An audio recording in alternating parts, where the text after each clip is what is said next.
জিলাপি তৈরি হচ্ছে। তো জিলাপিটা কিভাবে তৈরি হয় সেটা আপনাদেরকে দেখাবো।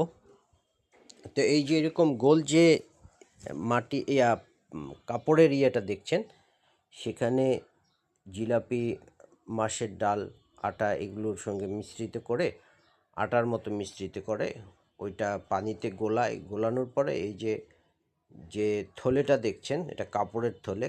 কাপড়ের থলের নিচে একটা ছিদ্র থাকে। যখন হাত দিয়ে এভাবে চাপ দেয়, ওই ছিদ্র দিয়ে এইভাবে বের হয়। বের হওয়ার পরে এইভাবে ঘুরায় ঘুরায় প্যাঁচ দেয়, জিলাপির প্যাঁচ দিয়ে জিলাপিটা তৈরি করে। তারপরে এটাকে এরকম গুড়ের শিরা এবং চিনির শিরা থাকে। গুড়ের শিরাতে দিলে সেটা হলো গুড়ের জিলাপি হয়, আর চিনির শিরাতে যেটা দেয় সেটা হলো চিনির জিলাপি হয়। তারপরে জিলাপিটাকে উঠায় এইভাবে তারা জিলাপি বিক্রি করে। তো জিলাপির প্যাঁচ, তো সেটা নিয়ে অনেক প্রবাদ রয়েছে। জিলাপির প্যাঁচ থাকবেই, সমাজেও রয়েছে।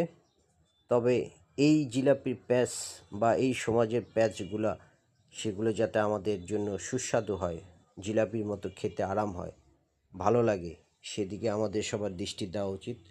প্যাঁচ থাকবেই, প্যাঁচ